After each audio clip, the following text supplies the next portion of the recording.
a follow-up video on my initial introduction to the channel to tell you about how I got involved with fitness and more so my perspective on everything involved with fitness. I feel like letting you guys know where I came from and how I got involved with all this will give you a better idea at how I look at some of the topics that I'm going to be covering and what kind of angle I'm going to cover things from. So to start off, I've not always been involved in fitness.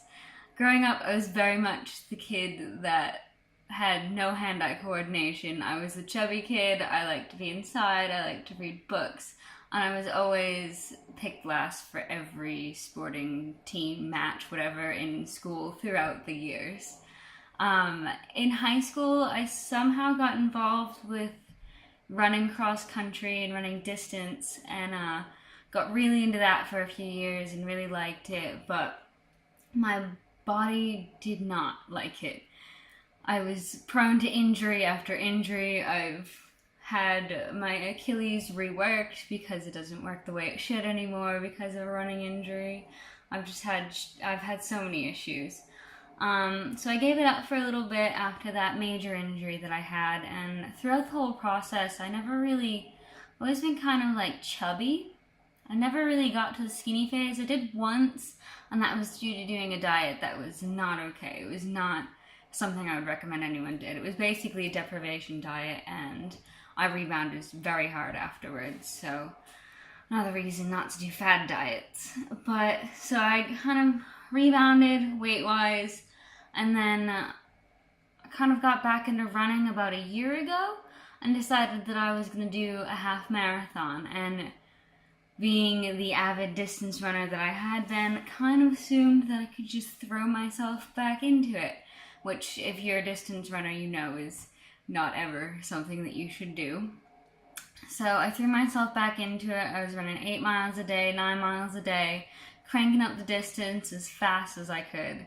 And then, lo and behold, I managed to give myself a stress fracture, which, if you don't know what that is, it's basically I caused so much pressure to build up behind my shins due to shin splints and overtraining that I actually managed to fracture my own shin through running. So that meant an immediate stop. I couldn't run anymore. That was it. I had to give it up, which I kind of had to go through the process of giving it up once, and now I had to go through it again. And so, right about the same time that this all happened, my boyfriend, who I'm still with, and he's lovely, competed in his first bodybuilding competition. It was a university student physique championship through the Muscle and Athletic Society, and he worked so hard for it, did so much training, dieted. The discipline was insane. And I went to his competition, and it was so cool. I'd never been exposed to that before, and seeing all these people get so into this one sport, and everyone was so supportive. I ended up going out with them for their after-competition meal, which, if you've ever seen that many people who have been dieting for so long at a buffet, it was insane. They were all very ill afterwards, and I do not recommend that approach post-competition for anyone who's looking to compete, because you will regret it, because mostly due to the physical pain, but also the bloating and the reverse dieting, which I'll cover in another video. But, so I got to see all that firsthand, and my interest was sparked, but it wasn't there yet. I still had to get over I couldn't run anymore, or not at the time. I can sort of run now, but I don't think I'll ever be competitive again with the amount of injuries I've sustained. And I'm kind of past that anyways now with my fitness goals. So while I was running, the diet and nutrition with a runner is very different. It's a lot of carbs. I usually would overeat because I was so hungry from running that I just never had a good control over my weight and my health, even though I was running so much and I was considered healthy. I mean, cardio is great. It's a good exercise. It's great for your heart, but there is such a thing as too much. And if you're not pairing it with the right diet, you can still end up not being super skinny and super small, which is what I wanted to be at the time. So over the summer, I had a gym membership given to me by my mom because she had membership to the YMCA gyms back at home, and I was like, you know what, I'll go. I'll do a little bit of research and see what I want to do and start maybe strength training. So I started out running every other day in the gym on the treadmill just a little bit, and then I did the other days I was doing strength training, and I had no idea what I was doing. I'm still relatively new to this whole thing, so I've really only started this in July, and so since then I did tons of research, and then I utilized my boyfriend as a resource because he had a lot more knowledge on the subject than I did, and then I also wanted to have an individualized knowledge. Like, I liked that he could answer questions that I had, but then being a female athlete, there are certain things he can't answer, and so I took to all those bodybuilding, the breaking muscle forums, anything, any sort of information I could get my hands on. But then at the same time, you also get the information that's not so legit, and you can get a lot of misinformation on the internet, so it's hard to tell exactly what's out there and what you should be following and what you shouldn't be following. So I spent a few months just in this weird limbo. I'm doing strength training, I'm sort of running, I don't really know what to do with my diet, and I didn't really see much weight change. I saw like some physique changes, but nothing massive, because I later found out I wasn't eating enough protein, but I was eating too much of other things, and it just wasn't working. So I got involved with a society on campus called the Muscle and Athletic Society, which is a society on campus that my boyfriend had run previously and then graduated.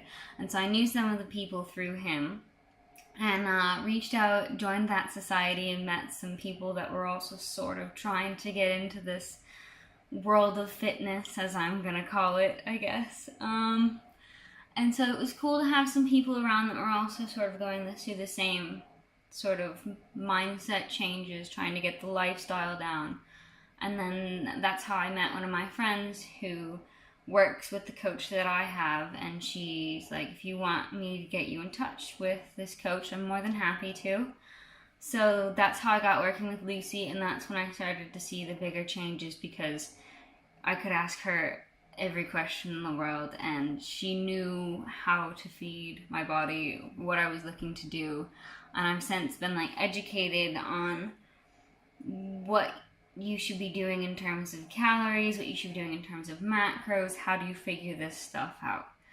So I kind of wanted to just let you guys know that that's my story and that's where I'm coming from, because I'm new to this just as much as a bunch of you are.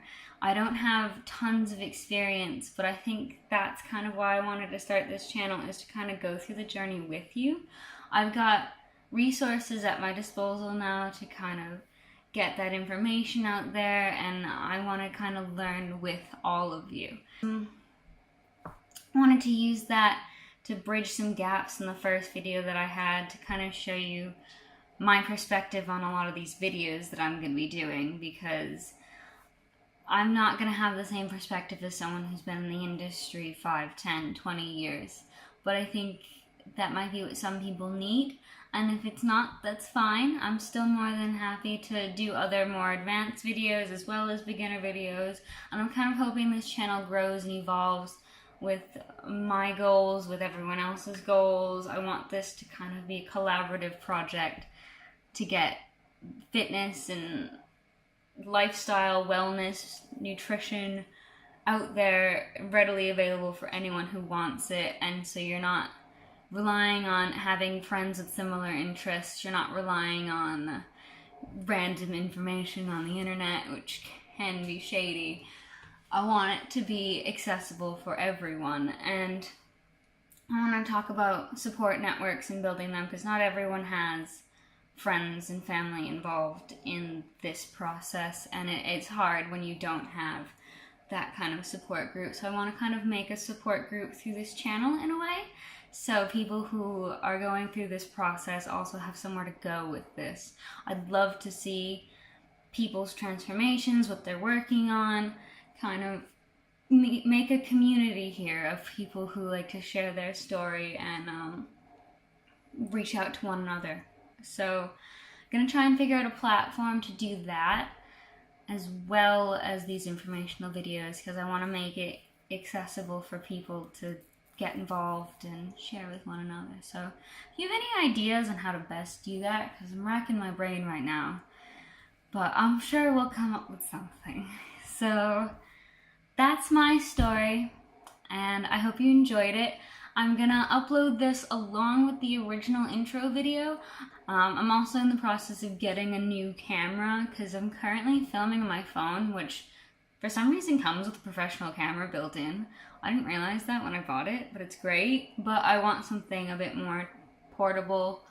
I'm gonna upload as well some vlogs, and one of the vlogs has a leg workout in it, and I again apologize for the video quality because the lighting in my gym is like mood lighting. I don't get what they were going for with that, but it makes filming absolutely atrocious. So certain areas are good, like some of the videos are good with lighting, and then there's others where you're just kind of like, I look like a blob. So I'm gonna try to convince the guys at the gym to let me turn some of the brighter lights on over the summer to get some filming in. Or I'm just gonna, like, I have a camera picked out and I'm hovering over the buy option. I'm just waiting for my next paycheck at this point before I could justify buying this. But it has better lighting and it has like a night vision sort of. So hopefully that makes the gym shots look nice here, because as much as we all appreciate mood lighting, it's not great for filming. So that's probably it for this video. Again, I'm gonna upload this with my original intro video, and let me know if you have any ideas about the community aspect of this, if you have any ideas for video options. I really want to hear from you guys and make this our project, not just my project. So yeah, until next time, thanks for watching, and I'll see you later. Bye everyone!